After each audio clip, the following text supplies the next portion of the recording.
cama, se la pasan diciendo que soy mala, porque no me aguanto grama de nada. Y si vienes a mi cama, a mi cama.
On opening the door to the future, understanding STEM education, we are honored to have to join us today to explore the world of STEM education and its potential to shape the future of our students. Over the next few hours, we will delve into the what, why, and how of integrating STEM in schools and discuss the benefits, challenges, and best practices of STEM education. I would like to extend a warm welcome to our distinguished resource persons, Dr. Richa Bhagar, resource person CBSE, Mr. Nitish Kumar Singh, resource person CBSE, and to our city coordinator, Mr. Vipin Kumar Soni, who have taken time out to share their expertise and insights with us. I would also like to welcome all the participants who have taken time out of their busy schedule to be here. I hope this workshop will provide you with valuable insights, practical knowledge, and a platform to network with fellow educators. Let us work together to empower our students with the skills and knowledge required to succeed in the 21st century. Thank you, and let us begin this enriching experience. State faculty and my dear fellow today we are gathered to ignite the spark of knowledge and wisdom, symbolizing the triumph of light over darkness. As we light the diya, let us invoke the divine presence of Goddess Saraswati as the embodiment of knowledge and wisdom. Tamso ma jyotirgamaya, which means lead us from darkness to light. Now I request Dr. Richa Bhagar, resource person CBSE, Mr. Nitish Kumar Singh, resource person CBSE, Mr. Vipin Kumar Soni, city coordinator CBSE, Mr. Ejaz Khan, director of St. Joseph Senior Secondary School, and Mr. Satya Kumar, the principal of St. Joseph Senior Secondary School, to come on the stage and light the diya to ignite the spark of knowledge in our hearts.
Sir.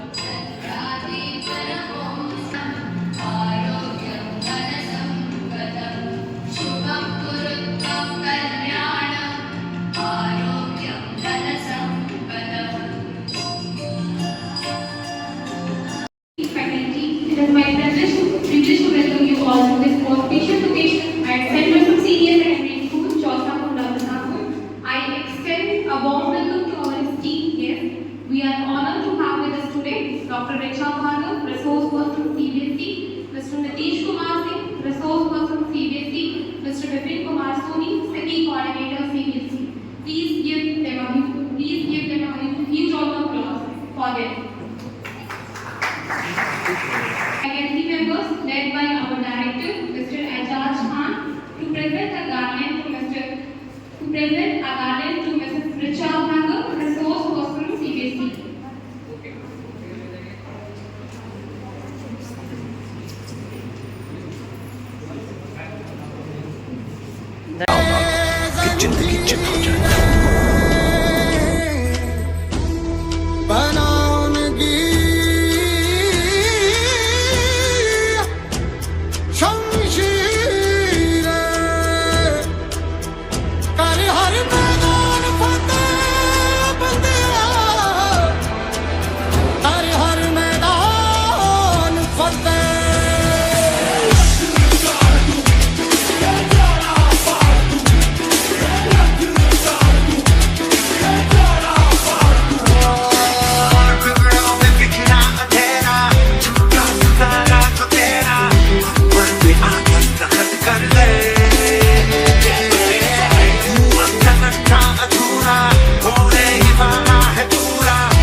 Bilingual, wonderful.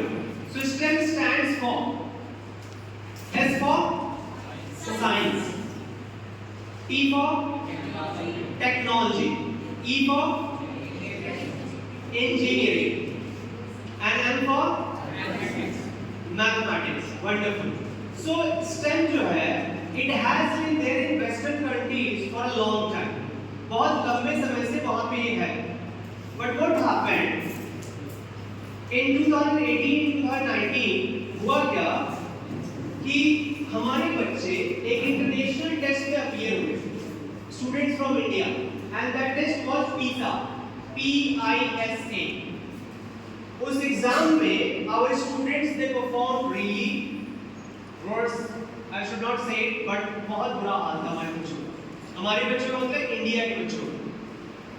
And then हमारी government ने सोचा कि विश्व स्तर पे अगर हमारे बच्चे लास्ट में आ रहे हैं तो गवर्नमेंट का तो दिमाग खराब हो जाएगा.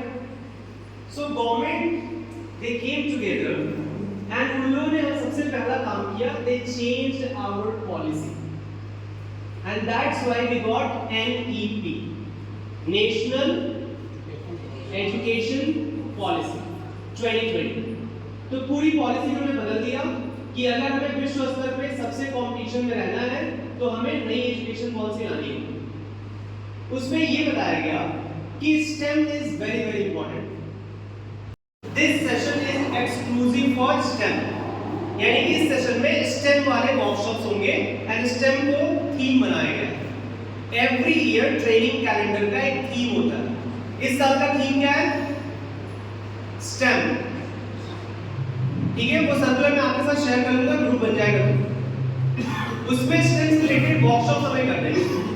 फिर सीओई ने, जो हमारा सेंटर ऑफ एक्सीलेंस, उसने हमसे कहा कि डिस्ट्रिक्ट वाइज हमें टीचर्स को ट्रेन करना है STEM पे, ताकि वो क्लासरूम के अंदर उसको पढ़ा सके, उसको इनकलकेट कर सके, उसको बच्चों को दे सके। तो इसके लिए in every district STEM is important. अब वो STEM में कैसे करना है? साइंस के टीचर्स को, मैथ्स के टीचर को रिसर्च पेपर्स बनाने हैं, प्रेजेंटेशन देना है, आप लोगों को टास्क देना है, ये सब काम करना है। ये सब हम बाद में बताएंगे, पहले तो ये जानते हैं कि STEM है क्या। सो STEM का मतलब यहाँ पे क्या है कि earlier subjects were there, science तो पढ़ाते ही थे, मैथ्स तो पढ़ाते ही थे, टेक्नोलॉजी वाज देयर। तो इसको हम साथ में कैसे लेके आए? साथ में लेके आने का ये मतलब है कि just come with me. Suppose that अगर हम साइंस पढ़ते हैं तो साइंस हम क्यों पढ़ते हैं? बताइए, गेस करिए। Why do we study science? या हम बच्चों को साइंस क्यों पढ़ाते हैं? To get connected with our surroundings, अपने आसपास की चीजों से कनेक्ट करने के लिए, ताकि बच्चे को पता चले कि एनवायरनमेंट क्या है, ताकि बच्चे को पता चले क्लाइमेट चेंज क्या है, ताकि बच्चे को पता चले नेचर में कौन-कौन सी गैसेस पाई जाती है, ताकि बच्चों को पता चले कौन-कौन सी फोर्सेस काम करती हैं। और इससे माइनिंग में आता है ना, तो ये हमें कैसे पता चले? Science. Yes yes yes, wonderful. तो मैम ने क्या कहा कि टेक्नोलॉजी की मदद से आयरन के बारे में पता चला वहां से, तो टेक्नोलॉजी आ गया और आयरन किससे रिलेटेड है? साइंस से। तो S और T साथ में आ गए। अब बचा क्या? इंजीनियरिंग। अब जो टेक्नोलॉजी आई तो उसके बेसिस पे कुछ मशीन्स बनाए होंगे, ड्रिलिंग मशीन, तो इंजीनियरिंग आ गया। जाना है, कितना वहां से निकल सकता है, कितने मीट्रिक टन आएगा, क्या है। सो STEM अलग अलग नहीं है, इट्स इंटरमाइंड, इंटरकनेक्टेड, ये सब एक साथ है। अब एक छोटा सा एग्जांपल लेता हूं। सर ने बताया कि बहुत पहले सर ने शुरू किया स्कूल इन्होंने बनाया। और जब उन्होंने इस स्कूल को बनाया, डिजाइनिंग की बात आई, इंफ्रास्ट्रक्चर कैसे रखेंगे, ये सब किसने? आर्किटेक्ट, डिजाइनिंग, सिविल इंजीनियरिंग, किसमें सब है? ठीक है। उसके बाद आसपास का एरिया कैसा है, फूड के बारे में। वैसे ही आज का बच्चा जब साइंस पढ़ रहा है तो वो नेचर के बारे में कंसर्न नहीं हुआ, वो बस केवल उसको इसलिए पढ़ रहा है क्योंकि एग्जाम्स में आएंगे, क्योंकि उसके थ्रू उसको कहीं जॉब मिल जाए, दैट्स इट। लेकिन हमें क्या करना है? हम लोग ने लाइफ के लिए प्रिपेयर करना है, इसलिए STEM को इतना इंपॉर्टेंस दिया है। हर जगह STEM, अगर अपने आसपास आप देखोगे तो that is why we need STEM। अब इसको हम कैसे क्लासरूम में इंटीग्रेट करेंगे, कैसे हम STEM को पढ़ाएंगे? अब तक क्या हो रहा है कि we are dealing with our own methodologies, जो हमारी मेथोडोलॉजी है पढ़ाने की। सपोज दैट ये साइंस का table, this is also science table. Sir हमें अगर फोटोसिंथेसिस पढ़ाना है तो हम कैसे पढ़ाते हैं? Give me the mic. Photosynthesis कैसे पढ़ाते हैं? बस ऐसे बताइए, आपका जो भी मेथड। फोटोसिंथेसिस जनरली जो है हम लोग बोर्ड में पढ़ाते हैं, बाकी अगर हम बैठकर ग्रुप में अगर प्लांट को एग्जांपल दे देते तो और बेहतर होता है। बाकी जनरली क्या होता है उसको देखते नहीं, आप कैसे पढ़ाते हैं? जनरली तो हमारा जो पॉइंट ऑफ व्यू है, मैंने बच्चों को जो नेचर के बारे में, प्लांट के बारे में एक्सप्लेन करना और प्रोसेस को बताना कि फोटोसिंथेसिस क्यों जरूरी है, क्योंकि ऑक्सीजन का मेन सोर्स फोटोसिंथेसिस है। बच्चे उसको रिलेट करते हैं, उसके बाद रिस्पायरेशन के साथ को कंपेयर करके बहुत अच्छा तरीके से। यानी सर से टर्म्स की बात कर रहे हैं, ये टर्म्स है, ये प्रोसेस है। उसके साथ साथ एक एक्सप्लेन करना है जो प्लांट क्या नाम है, लीव्स से कैसे कार्बन डाइऑक्साइड ये सारे टर्म्स है, प्रोसेस। ठीक है, मैम आपको कैसे पढ़ाते हैं फैमिली बच्चे को फोटोसिंथेसिस कैसे पढ़ाते हैं? होता है सर, जैसे जैसे हम क्या करते हैं कि देखिए जब हम वो प्लांट क्या करेगा वो हमें देगा एक्सचेंज काम करता है, वो हमें देगा ऑक्सीजन और जो हम उसको कार्बन डाइऑक्साइड देंगे और कार्बन डाइऑक्साइड देंगे तो क्या करेगा कार्बन डाइऑक्साइड डिपोजिट बेस बनाने में वो इस्तेमाल करेगा। ठीक है सर? ठीक है, आप कैसे पढ़ाते हैं दैट्स ये बताइए बस। सर मैं इसमें पढ़ाता हूँ कि first I give the definition, पहले मैं डेफिनेशन बताता हूँ। आफ्टर दैट ये बताया जाता है कि जो फूड प्रिपेयर्ड होता है, फोटोसिंथेसिस बेसिकली फूड प्रिपरेशन के लिए होता है। फूड हमारा लीफ में प्रिपेयर्ड होता है। आफ्टर दैट हम बताते हैं जैसे हमारा किचन है, किचन में हमें खाना बनाना होता है तो हम रॉ मटेरियल्स को कलेक्ट करते हैं। उसी प्रकार से लीफ में भी रॉ मटेरियल्स कलेक्ट होते हैं। रॉ मटेरियल्स जो भी हैं water, minerals, carbon dioxide and water. बहुत बढ़िया सर, के लिए क्लैप करिए। ये लाइन क्लियर करती है। एक इशू है यहाँ पे, ठीक है? वो इशू ये है when we are going to teach photosynthesis, before teaching photosynthesis we should ask our students, have you eaten something today? क्या आप आज कुछ खाए हैं? They'll say yes. क्या खा के आए?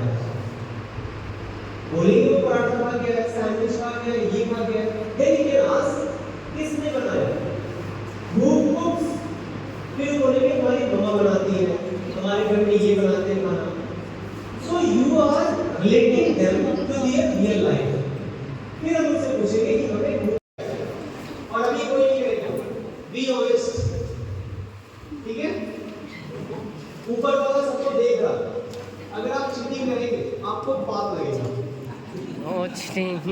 Okay, so ready? जब मैं बोलूँगा start, then you have to start. Just listen to me. We have to draw a natural scene. आपको एक प्राकृतिक दृश्य बनाना है। सर बनाना नहीं होती तो 60 सेकंड्स आपको मिलेंगे, उस 60 सेकंड में जल्दी से एक प्राकृतिक दृश्य बनाना है। सबको समझ में आ गया?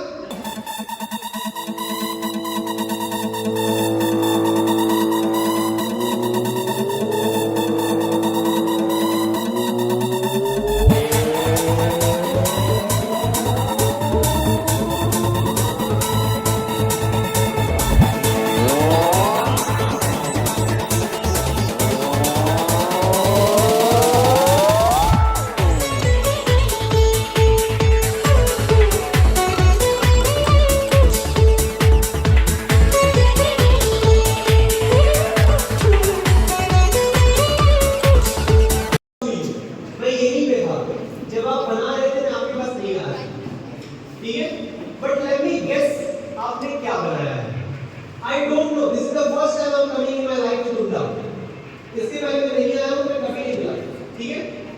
मैं आप लोगों को भी नहीं जानता, बट लेट मी के सामने बनाया है। Have you drawn a mountain in your drawing page?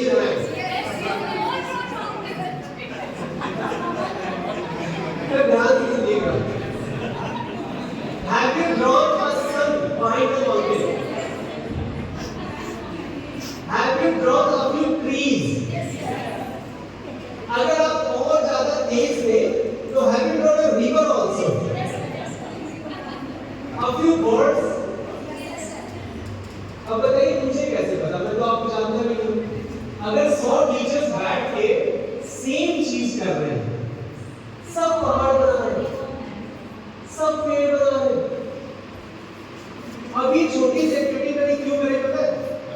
आपको ये रियलाइज कराने के लिए कि we feel that we are creative, but when we get a task, we do it safe.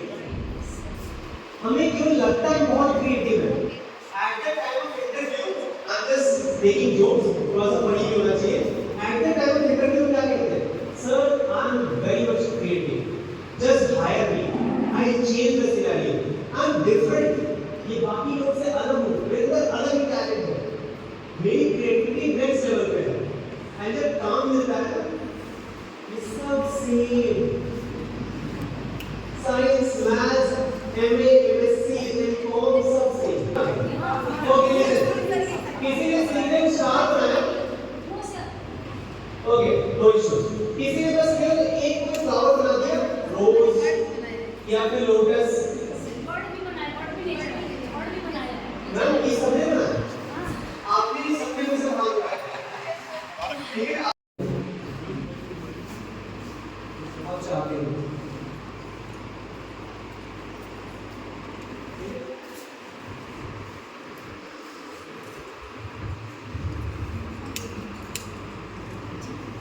चलिए तो 3 हो गए। और ये जेंडर पास क्यों हो रहा है? मैम आपको कहा मैम देखिए इसका मेल सब है, नहीं आप लोग क्या रुको ठीक है।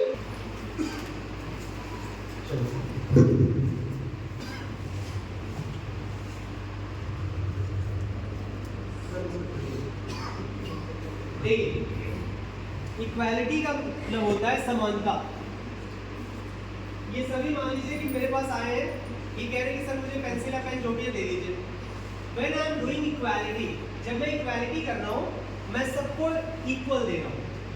मैंने कहा कि मैं 2-2 सबको दूंगा, ठीक है। उसके पहले स्लाइड में देखिए मैम कितना है आपके पास 5 है। शी इज रिच, आपके पास कितना है? ओहो ठीक है, वेरी पुअर खुद ही कहती है। हालांकि ये रिच पुअर कुछ नहीं बोला जाता सीबीएसई में, आपको कुछ नहीं बोला, मैं समझाने के लिए यूज कर रहा हूँ। मैम के पास बहुत कम है, आई बिलीव सबसे कम। आपके पास 4 है, ठीक है, आपके पास 2 है, सबके पास अलग अलग है। इन द सेम मैनर हमारी क्लास में भी सारे बच्चे अलग अलग होते हैं। किसी का इंटेलिजेंस लेवल कहीं है, किसी का कहीं है, किसी का परसेंटेज कहीं है, किसी कहीं है। एज ए टीचर मैं इक्वालिटी कर रहा हूँ, सबको बराबर पढ़ा रहा हूँ। 2 इनको दिया, 2 इनको दिया, क्या मैं कोई भेदभाव कर रहा हूँ? 2 इनको दिया, फिर से 2 इन्हें दिया एंड 2 इन्हें दिया। आई बिलीव इन इक्वालिटी, मैं समानता में भरोसा रखता हूँ, विश्वास रखता हूँ। मैंने समान दे दिया, मैंने अपना काम कर दिया, लेकिन क्या एक्चुअल काम हुआ? आज भी सुपर रिच कौन है? रिच है, प्रिविलेज, सुपर रिच अभी भी, ठीक है। एंड सबसे कम किसके पास अभी भी? ज्ञान के पास, ठीक है, अभी भी सर के पास, ठीक है। जो पहले कंडीशन था वही है। सो इक्वालिटी की जरूरत नहीं है। CBSE saying give equity. अब इक्विटी का मतलब क्या है? जिसको जितनी जरूरत हो। अब सबसे ज्यादा किसके पास था? 5 सर, 2 वापस कर दीजिए, 2 दिया था, वापस करिए। यस, फिर से पुरानी कंडीशन पे आ गए। अब I am going to use equity. Equity का मतलब क्या है कि अगर हम 5 वाले को स्टैंडर्ड मान लें, ठीक है, तो 5 वालों को अगर एक तरह दिया तो 6 हो गया, 6 स्टैंडर्ड हो गया। मैम आपके पास कितना है? 1। इक्विटी का मतलब मैम को कितना देना पड़ेगा? मैम के पास टोटल कितना हुआ? 6। आपके पास कितना है? 4। सर को दिया 2, आपके पास 2। सर को दिया 4, आपके पास कितने? 3 है। आपको कितने चाहिए? 3। As per their need, I have given them, and now all are equal. सबके पास कितने हो गए? 6. This is called equity.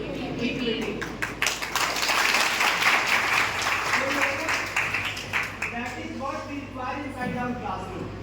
जिसको जितनी जरूरत है। As a teacher हम एक ही तरह से पढ़ा देते हैं। एक बच्चा इतना वीक है कि उसको हैंड होल्डिंग की जरूरत है, उसको पीछे क्लास की नहीं आ रही है, उसको एक्स्ट्रा क्लास की जरूरत है, उसको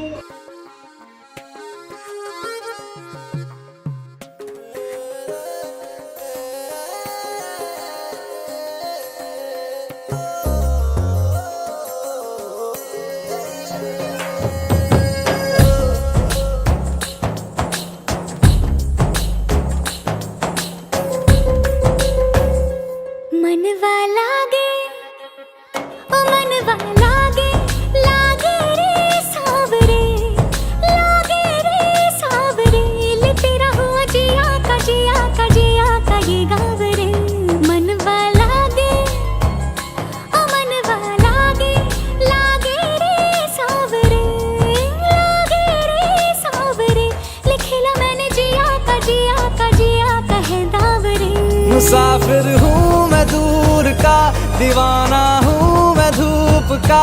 मुझे ना भाए ना भाए ना भाए चावरे। मनवा लागे ओ मनवा लागे, लागे रे सावरे, लागे रे सावरे। ले तेरा हुआ जिया का जिया का जिया का ये गाँव रे।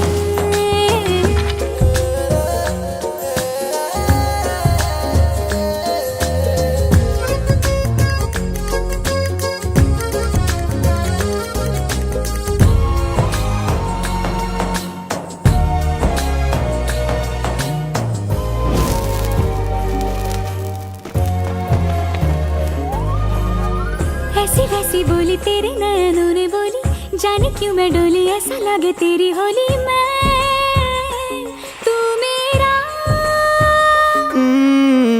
तूने बातें खोली कच्चे धागों में पिरोली, बातों की रंगोली से न खेलूं ऐसे होली मैं ना तेरा। किसी का तो होगा ही तू, क्यों ना तुझे मैं ही जीतूं। खुले ख्वाबों में जीते हैं बावरे। मन के धागे ओ मन के धागे, धागे पे सावरे, धागे पे सावरे है लिखा मैंने तेरा ही तेरा ही तेरा ही तो नाम रे।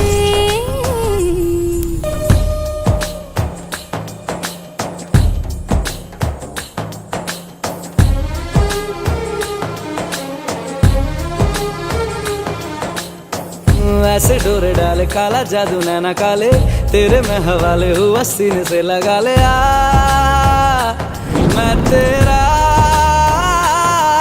ओ दोनों धीमे धीमे जले, आजा दोनों ऐसे मिले, जमीन पे लागे ना तेरे ना मेरे पाँव रे।